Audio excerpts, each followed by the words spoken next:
current, and suggested that if there was a group of the companies that obviously have a vested interest in Blackwater were interested in participating in perhaps regenerating that pipeline, then I would discuss it with them. They were, I suppose, on a very preliminary basis, keen to participate in that, to offset some of that cost.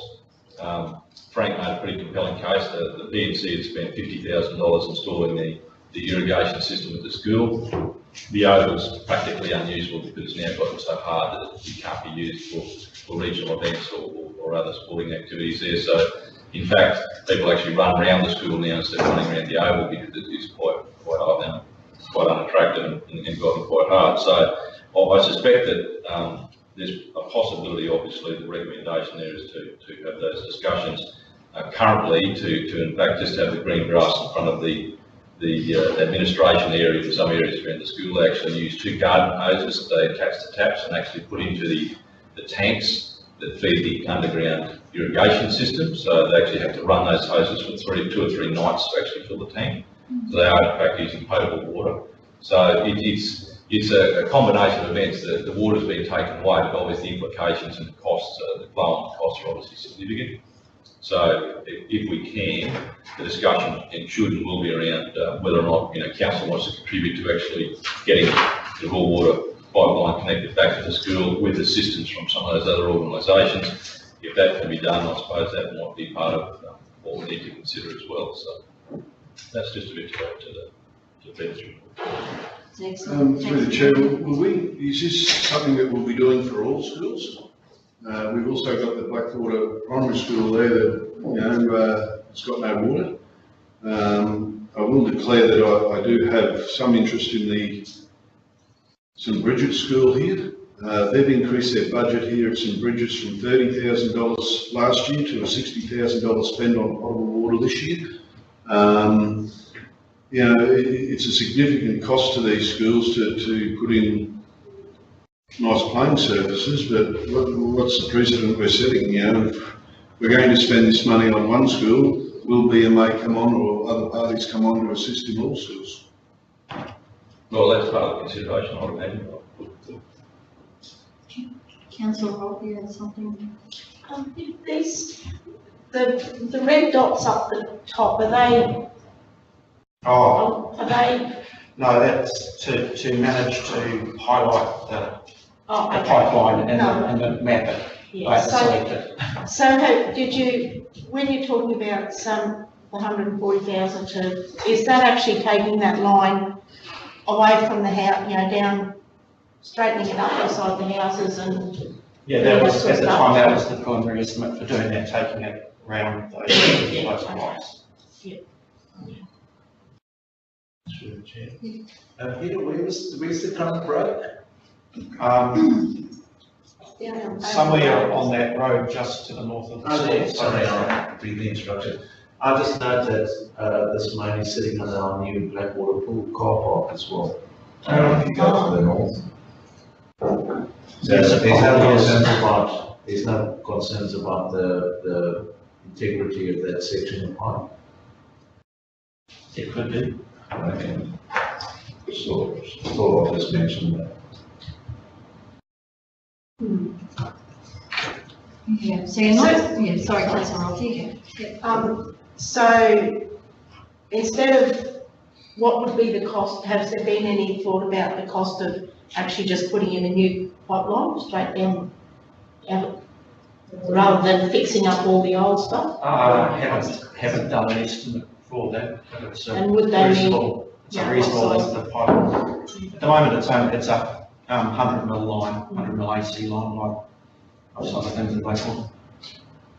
Asked before about the possibility of using the treated water. Where's is that a possibility or not? I've made the inference, as I probably have with a few of the other things in Blackwater, that I think the history as to why they've got raw water and it's not being charged for is that when you go back to reports in 2005, the schools and the golf course and Hunter Street were all irrigated with treated effluent. So I believe at the time it went into the dam that's on the top of the map there, and everything was treated effluent. And that at some point, council, whether it's the amalgamated council or Duringa, I don't know the timing, must have made the decision to discontinue that and just converted the whole system to raw water. So now that's raw water that goes into that dam. So have we clarified whether treated effluent can actually go onto these plant surfaces and whether the school would be interested in that? Well, I haven't had the discussion of whether the school would be interested yet. The effluent as it comes out of the plant is class A / class B, which would be suitable for sports grounds. It's the same sort of water that goes onto park at Capella, for instance, and the golf courses. But I don't know whether the steer to going to raw water was Department of Education or not saying they wanted to go to raw water at the time. Well, maybe we probably would. No, it's probably something we probably shouldn't pursue. We should just leave it if they want to have raw water.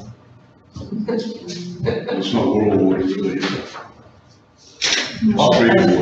As I said, it's an option that we can pursue with them as to whether that may be another alternative, but it will still need to be that pipeline. So the Chair, with raw water, I mean, obviously, there's precedent here. I mean, obviously the high school here and the raw water pipelines actually head across the tank to the showgrounds. That provides a number of people with raw water supply. I mean, any school or any, I suppose, community facility that wanted to actually use that water was actually access to our raw water supply. I would have thought we would have tried to make that available to them rather than use treated water. So it's a case of, in this instance, and certainly in Blackwater, I mean, there is not probably the capacity, I don't think, in the treated, I suppose you'd say the potable water supply to keep that or continue that sort of arrangement. So it's either the treated water or this raw water, and I think there's an opportunity down there, particularly with certainly the corporate citizens down there. And I think that's the only way you can do it. They have allocation, so there's all sorts of, I suppose, arrangements you can make. But I suppose it's just a case of investigating it. But I'm taking on board what Councillor McIntyre is saying is, there's a precedent. I mean, if there were raw water mains that we were going to construct in Emerald any further, any school, I would imagine we would try and at least give them the opportunity rather than having treated water as or potable, water from their water supply on their ovals. I mean, that's just is a significant cost. And perhaps we would include that somewhere in our planning schemes because, the reality is we keep talking about all the other strategies about livability and attracting people.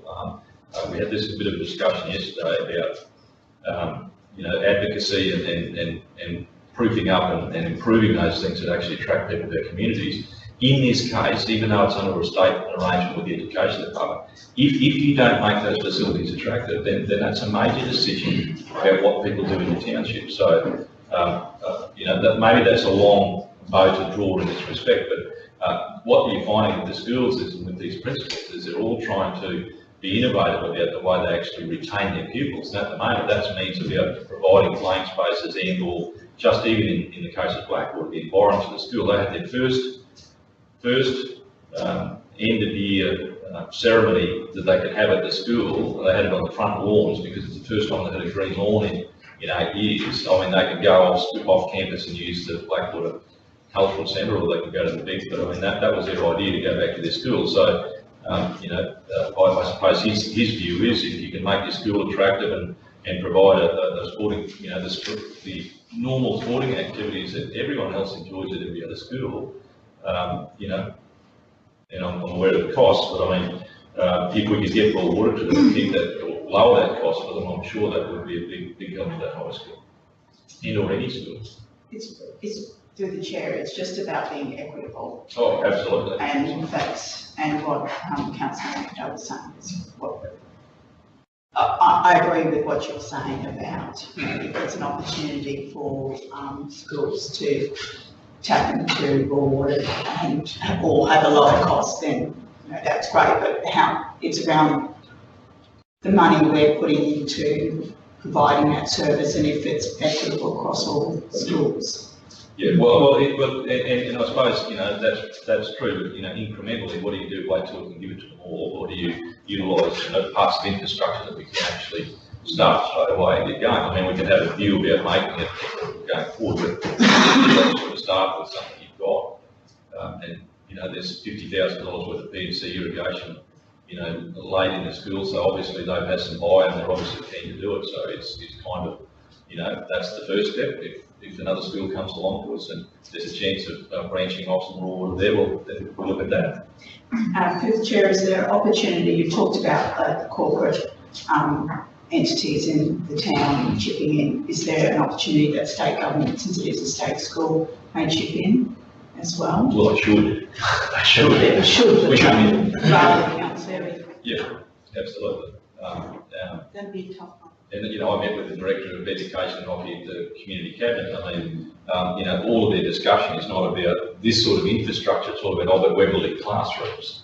And the reality is, there's car parks and set downs and this sort of stuff in our environment here, which is critically important. And air conditioners in big space, so it just doesn't make the list. And I'm not here to defend them, but I mean, the onus then falls on to just how much, and I agree with what you're saying, equity is a huge thing, but the reality is, incrementally, if we're showing we're in the space, we'll really start that discussion, and we can probably leverage them into the argument. It shouldn't be the case, they should be the first person in there, but in this case, it's making a big difference to that school, and then ultimately, people making decisions about staying there. So. Councillor Lacy? I agree with the mayor. Do we have a network of raw water pipework around the communities already? Is that something that we need to look at what we have there? Because I guess my thoughts are, we're having meetings around the level playing field. We're struggling for, mainly in Emerald, for areas for training and that sort of thing. Is it some sort of arrangements that we can have with the schools where, you might be providing water for their ovals, but they maintain it and then they allow sporting groups with agreements to use that? Through the chair, I'm actually asking Peter Manning a question, is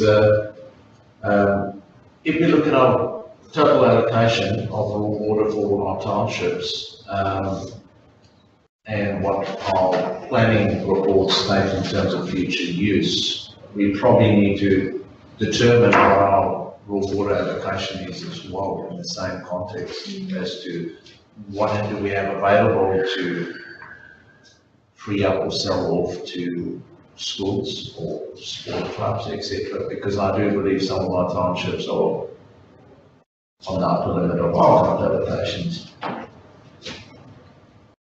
I think what I've said in the recommendation is, I don't have an issue with providing raw water to the school. It's the appropriate, and appropriate water use. It's just, there is a cost to that water that I've recommended that, it needs to be an appropriate charge. The raw water in Blackwater is our most expensive of our raw water sources. And yes, the parks and sporting fields in town here in Emerald, we as council water them with raw water, which again is an appropriate use. I can't remember the percentage, but it's probably about 5 to 10% of our current water use in Emerald is as raw water, which is saving us a treatment charge. That pipeline, is it a 6-inch pipeline? Or? I think it's 4-inch 100 mil. I guess the use of the schools compared to some of our sporting venues, they're used so much, and if they're not available to the kids, they're just not getting used. And that's the livability. You go to a new town, go and look at a new school, if their areas and spaces are dead, that detracts from people coming to your communities. So the recommendation really is there that Central Highlands Regional Council commence discussions with the Blackwater State High School to provide raw or potable water for irrigation for the school owners on the basis that the provision of water would be at no additional cost to council. So that, I'm really happy with that recommendation, and that gives you permission to go and engage in those conversations, and I guess that doesn't lock us in on anything other than a conversation, so on that basis, so council's happy with that recommendation. Because these schools need a little bit of buy-in. Now, I don't know how flush that PNC is or the state is to offset the utility charges, because if they're using the potable water down there, the utilities have gone through the roof. And as stated by Kerry, or someone, that they've reduced their watering to save some costs. So, you know, if we can get some discussion and some buy-in from these, as Councillor Lacey mentioned, if we can get some community participation, or the allowance of community participation into these areas to assist the other clubs and associations throughout the area, I think we can, you know, use this scenario to get some buy-in right across the board. Yeah, good suggestion. And Gerard, just picking up on Councillor Daniels' comment before about the effluent, perhaps we should just include that in that recommendation, so that it be provide raw, potable or effluent water. You happy with that? Yep, that'd need to have some thought about how to make it work, but yeah. You're just having a conversation. Exactly. Yeah.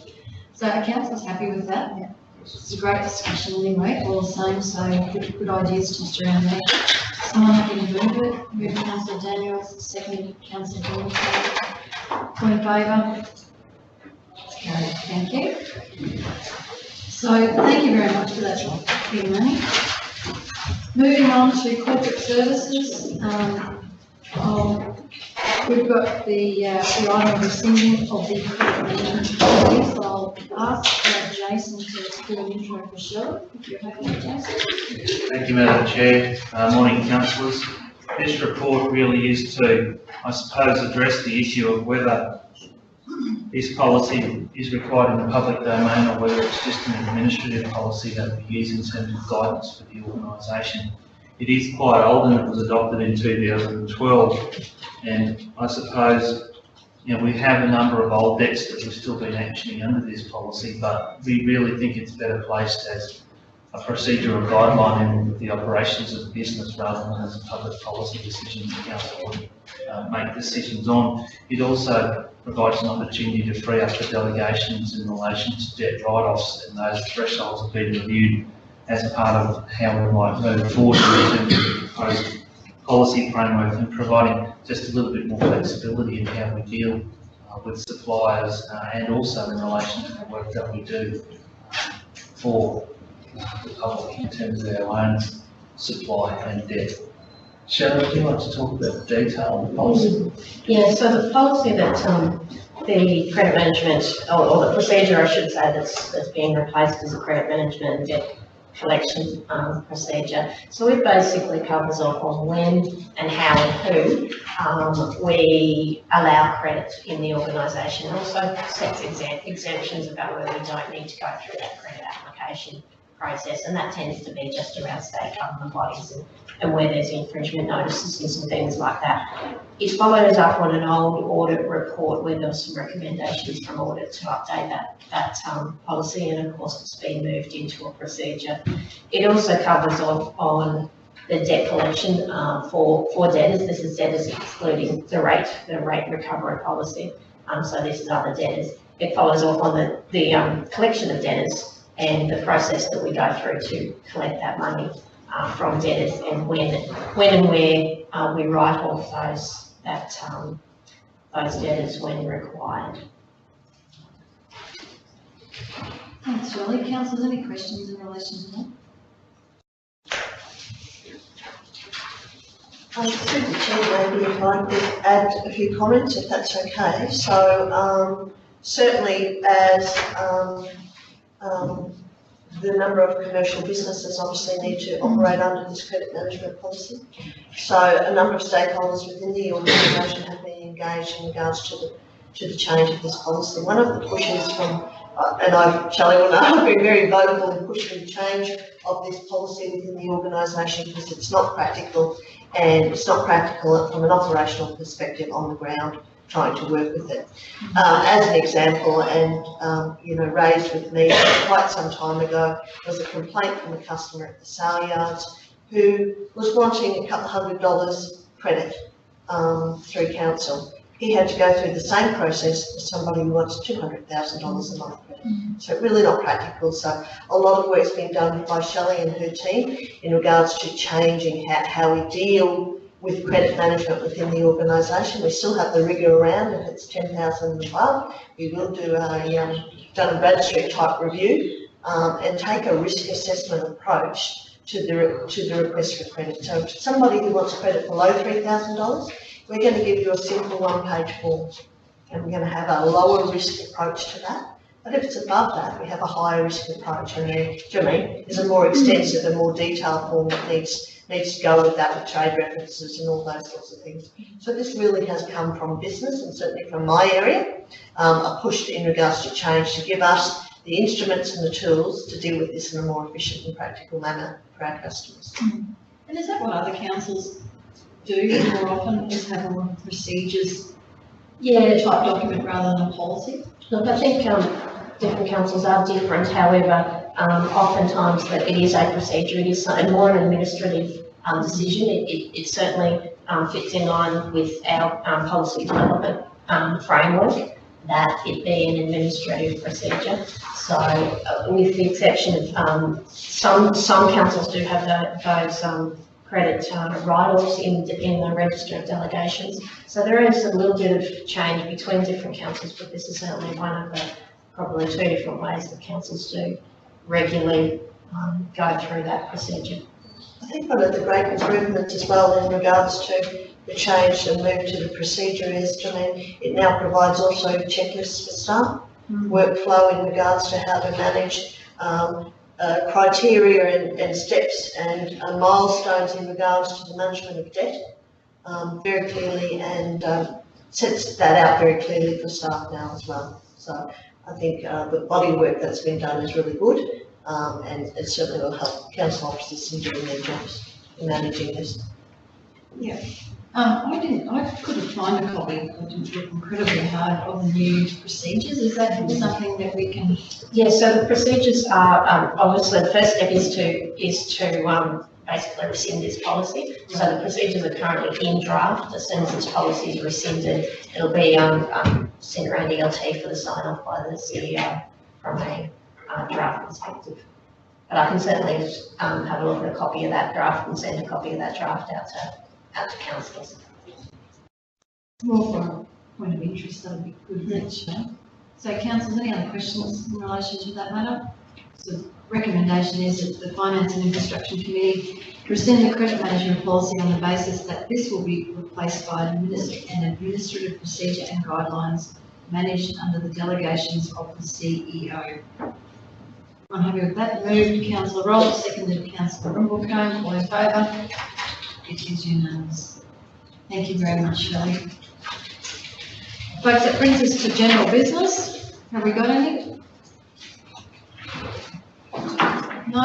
Well, on that basis, I declare the meeting closed at 9:07 AM. And thank you very much for your attendance, and thank you to our live streamers. Hopefully they'll be able to join us after those technical issues.